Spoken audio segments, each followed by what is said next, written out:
రాజమౌళి కుర్రాడు, చాలా మంచోడు, నా శిష్యుడే.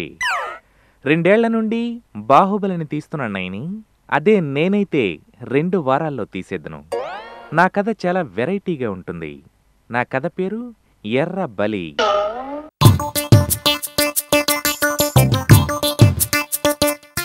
రాజమౌళి ఇంకా ఆలస్యం చేస్తే నేను 2 వారాల్లో సినిమా తీసేసి శిష్యుడని కూడా చూడకుండా బాహుబలికి ముందే నా ఎర్రబలిని రిలీజ్ చేసేస్తాను. నా కథ ఎర్రబలి. తాత మనవళ్ళ అనుబంధం మీద నడిచే కథ. తాతకి మనవడు ఎర్రబలి అంటే చాలా ప్రేమ. మనవడికి ప్రేమగా పెంచి పెద్ద చేస్తాడు నాయనే. మనవడు ఎర్రబలికి హైదరాబాద్లో సాఫ్ట్వేర్ కంపెనీలో మంచి ఉద్యోగం వస్తుంది నాయనే. అక్కడికెళ్ళి ఆ ఉద్యోగంలో చేరిపోతాడు బాబు. అక్కడ ఎర్రబలికి అంబలి అనే అమ్మాయితో పరిచయం ఏర్పడి అది ప్రేమగా మారుతుంది. ఎర్రబలి అంబలి చట్టాపట్టాలు వేసుకుని హైదరాబాద్ మొత్తం ట్రాక్టర్ లేకుండా దున్నేస్తుంటారు.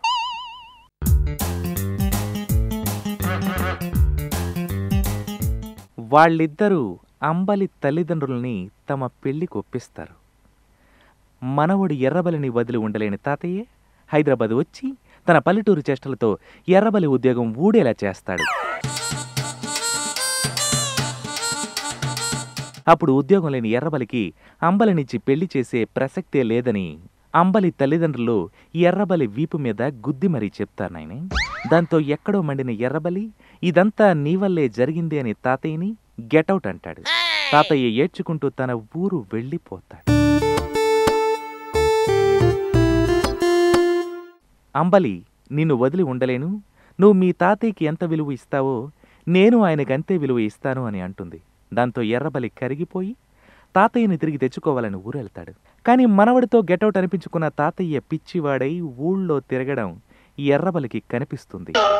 దాంతో తాతయ్య ఈ దుస్థితికి కారణమైన అంబలి తల్లిదండ్రులను నరికి చంపేయాలని నిర్ణయించుకుని ఆవేశంగా హైదరాబాద్కి బయలుదేరతాడు.